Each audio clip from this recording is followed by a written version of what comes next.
for us, you know. In the Micron XL dealer team camp, there was smiles all round as they climbed 2 spots, with troubles as well. Well, without any problems. The only match is the front CV joint boots, rubber went, so I don't know if we'll finish, but we'll try. But very fast, very scary. In the mountains where it's slippery, you have to be wakey. You must cut foot wees. In the specials, Alberts and Hunter had a good run and were in 2nd spot. Yeah, we're having a good race. We started 3rd this morning on the specials, that is. But it's obviously a production vehicle race because they are leading by quite a bit. But we're 2nd into the halfway road.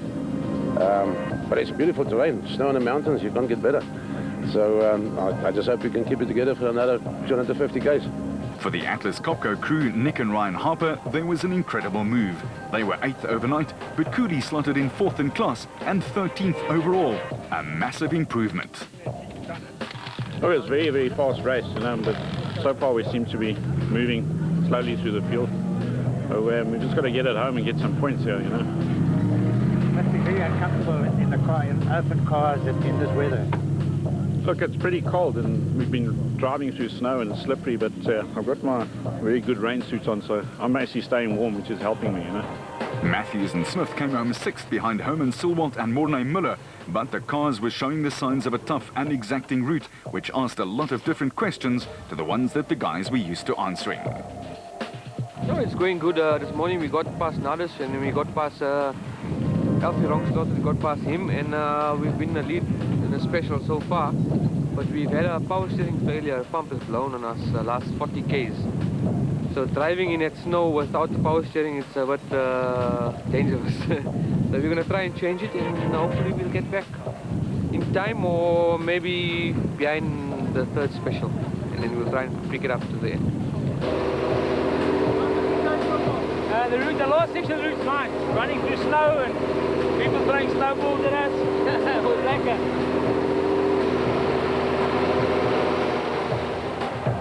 And with the snow-white mountains casting a watchful eye on a DSP filled with rather feverish activity, teams were trying to rescue, rebuild and re-whatever. For Motorite, it seems there's no re-available to help. Yeah, we had some charging problems. I think Alfie's out with his alternator and ours is also going. That's crazy that both of them are going in the same day. We've tried to see what we can do. We haven't stopped yet, but we're going to carry on and just see if we can't keep it up. So it's touch and go for you. Yeah, I think we're just going to keep our fingers crossed and try and get it to the finish. I think we're in 3rd place. A couple of other guys are also out, but yeah, we're just going to have to hope for the best. Gary Gillingham was sure that he'd been put in a time transporter instead of in an off-road vehicle. Unbelievable, John. It feels like in the middle of Europe. It's absolutely amazing. From gale force winds to snow back to 20 degrees. It's unbelievable, really. It's a treat. You can't explain it. It's fantastic.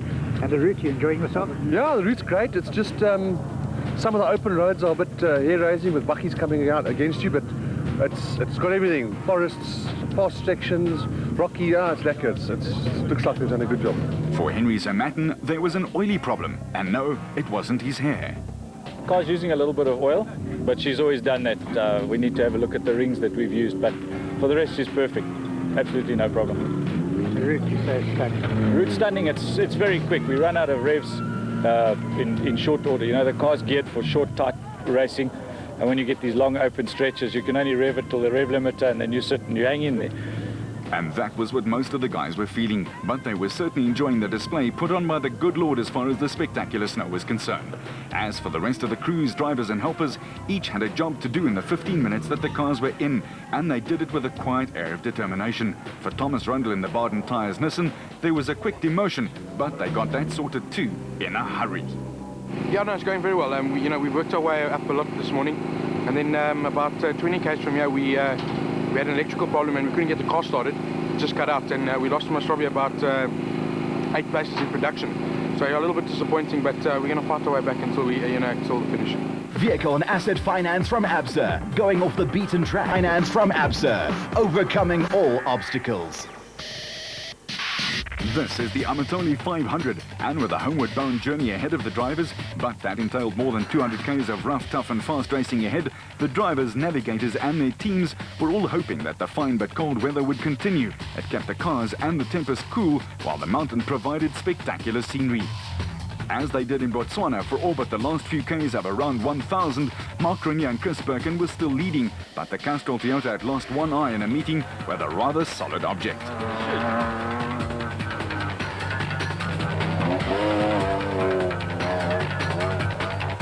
Grobler was hoping to make it 5 consecutive wins for Nissan and 3 for him for 07, and looking like he was closing the 71-second gap to Grenier.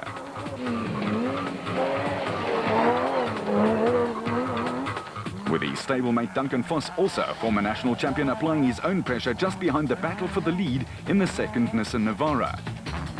Woolridge and Schultheimer had moved up 4 places and had the Ford Ranger dancing to their merry tune. While Corbett and Balzar, ever mindful of another 200 k's ahead of them, kept it smooth with the next Nissan Navara.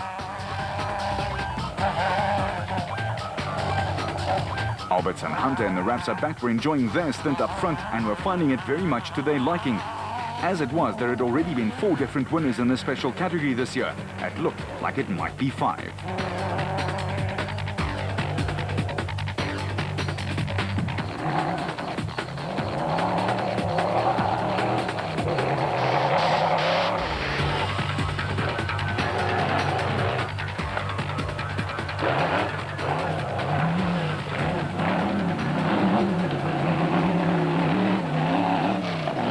Hutchison and Bergman, after having lost teammate Cox to the same problem, were still battling their alternator in the Bat Spec 3. They've been beset with problems since unveiling their new chariot. But the biggest movers of the day were certainly the Harpers. Their Atlas Copco bat just kept getting better, and so did they. They were up into the top 10 and still climbing. A fine move.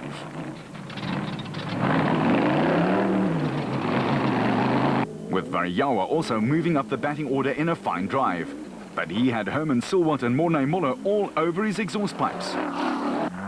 The Balkhaisens were very smooth and seemed to enjoy themselves thoroughly in the mountains, but disaster awaited them as they rolled, and as a result failed to see out the distance.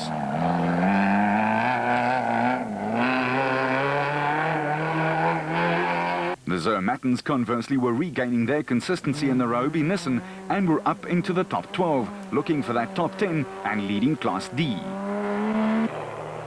Taylor and Keith were continuing their giant killing act, and the little JRE was purring along very nicely, thank you very much for asking. But up front, Grenier was still dictating matters and steaming on the way home. He had a 3-minute lead as Grobler had crashed out with just 45 k's left to go.